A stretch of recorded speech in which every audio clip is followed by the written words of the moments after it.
అద్దంకి నియోజకవర్గం అద్దంకి మండలం మణికేశ్వరం గ్రామంలో మంగళవారం మంత్రి గొట్టిపాటి రవికుమార్ పర్యటించారు.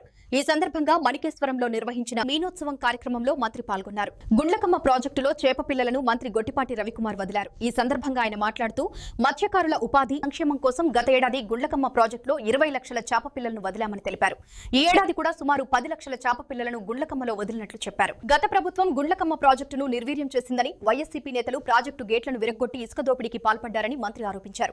కూటమి ప్రభుత్వం అధికారంలోకి వచ్చిన తర్వాత ప్రాజెక్టు గేట్లు ఏర్పాటు చేసి సుమారు 2 టీఎంసీల నీటిని నిల్వుంచినట్లు వెల్లడించారు. మత్స్యకారుల సంక్షేమం కోసం ప్రభుత్వం రాయితీతో వలలు, బోట్లు అందజేస్తోందని, వేట నిషేధ కాలంలో కూడా మత్స్యకారులకు ఆర్థిక సాయం అందిస్తున్నట్లు మంత్రి తెలిపారు.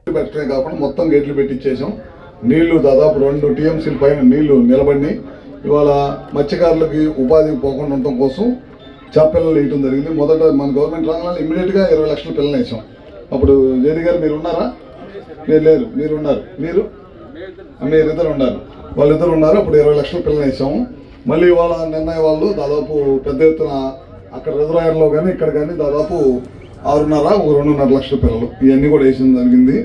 దాదాపు వీటి వల్ల దాదాపు చాలా పెద్ద ఎత్తున ఉత్పత్తి అవుతుంది. మనకి ఇక్కడ చుట్టుపక్కల జీవనం కొనసాగిస్తారు. దీని మీద ఆధారపడే వాళ్ళు కూడా ఇబ్బంది లేకుండా రోజువారీ జీవితానికి ఇబ్బంది లేకుండా ఉంటుంది అన్నమాట. దాదాపు 1150 మంది దీంట్లో పెట్టుకోవచ్చు లైసెన్స్ హోల్డర్. అంతేగా హెక్టార్కి ఒకరు, అంతేనా?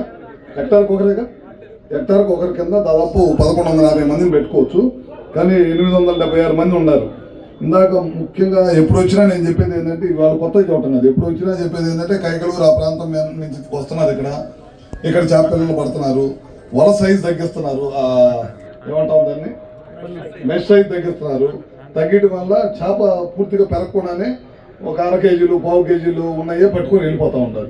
వెళ్ళిపోవడం వల్ల ఉత్పత్తి అంతా పక్కన దోచుకుంటూ వెళ్ళిపోతూ ఉన్నారు.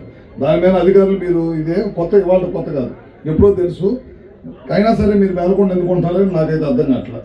దీంట్లో సీరియస్గా తీసుకోవాల్సిందంటే ఈ ప్రాంతం వాళ్ళు, ఇక్కడ నివసించే వాళ్ళు, దీని మీద ఆధారపడి ఉండేవాళ్ళు మాత్రమే ఇక్కడ పట్టుకోవాలి. దీని మీద ఆర్డీఓ గారు కూడా ఇక్కడే ఉన్నారు. ఒకసారి లైసెన్స్ హోల్డర్స్ లిస్ట్ మొత్తం తెప్పించండి.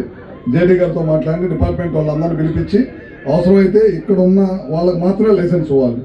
లైసెన్స్ ఇక్కడ లేని వాళ్ళని నిర్మోహమాటంగా రద్దు చేయండి. ఎవరన్నా వస్తే కనుక డిపార్ట్మెంట్ ఎస్ఐ గారు ఉన్నారు, సిఐలు వీళ్ళు ఉన్నారు, ఇక్కడే ఇమీడియట్గా తీసుకోండి.